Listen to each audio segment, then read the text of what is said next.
All right, let's turn now to a current event happening 2 weeks from today over in Rock Island.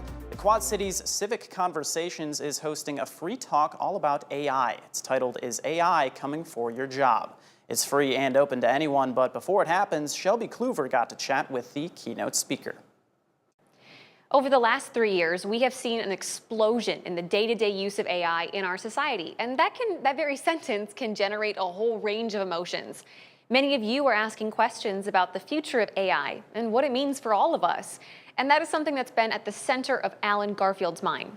Alan is a professor of digital art and design at the University of Dubuque, and he is joining us now here on The Current ahead of his talk in 2 weeks in Rock Island. Alan, thank you so much for being here with us today. I really appreciate this. And I want to start off with this concept of how much AI is entrenched in our daily lives.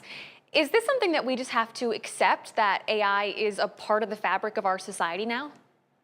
I think the bottom line is yes. That's the thing about technology. You can like it or dislike it, but it's going to be there, and you have to deal with it.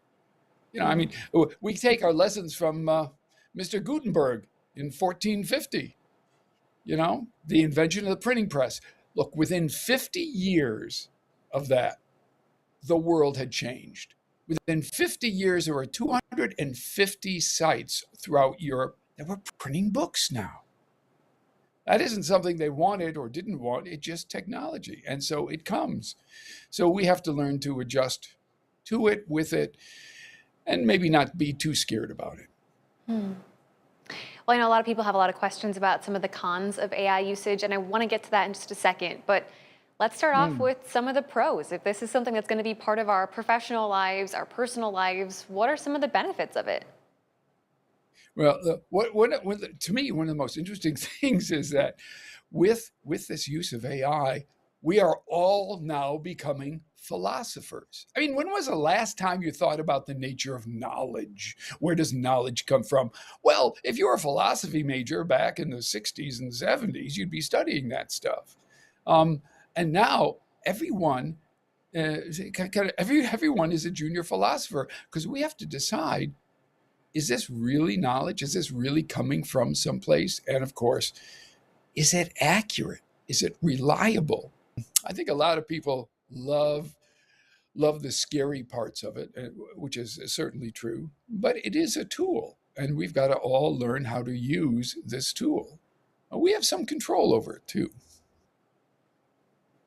Well, I'm glad that you brought up schools, because that has been a really hot button topic when it comes to artificial intelligence.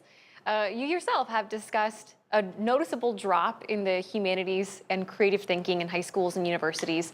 Do you think that's all linked to AI, and how do we combat that? I don't think it directly linked to AI, but I do think all teachers, I don't even mean university or college teachers. We're talking about high school, we're talking about younger. And we're not talking about, this does not affect only us in the United States. This is worldwide. Everyone's trying to deal with this. How do you deal with it? We've got to deal with this in various ways.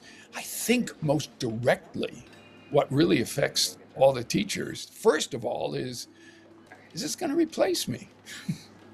Yeah, it's certainly something that my colleagues and I talk a lot about in our own profession, of how much of our work is going to be replaced by AI, or already has been replaced by AI on a national level. And it's something that can be really scary to think about. Are you expecting a lot of people that show up to your talk in 2 weeks to be really worried about the future of their own jobs? Yes, yeah, I do think so. And I think one of the questions they're going to ask is, so how do I know what I see, if it's accurate or not, if it's reliable or not? And that's a really difficult question to answer. And the bottom line, I think, is that it's very difficult. You've got to check news sources. And this is part of this whole computer technology issue. Yeah, I don't think teachers are going to be replaced. Not at all. But, well, actually, I don't think they're going to be replaced by robots. They're not going to get fired. They will be replaced, though, by humans who know more about AI than they do. That's the roadmap right there. You have to sit down and learn it. Just like we had to learn computers back in the 80s when the first IBM PC came out. Is that the message that you want people to take away from your talk in 2 weeks, that AI is coming and you have to either be prepared to adapt to it, adjust to it, and be able to work with it, or you're going to get left behind?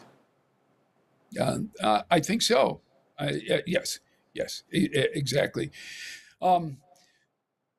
People are talking about AI literacy, and that will soon dissolve. But right now, we need AI literacy. You need to know how to manipulate, how to work with the AI, and you can work with it simply with prompts, with all the different AI agents out there with prompts, or you can work with it in code, and you can write your own Python code and to do what needs to be done. But you better be a bit more literate in it than your predecessor was.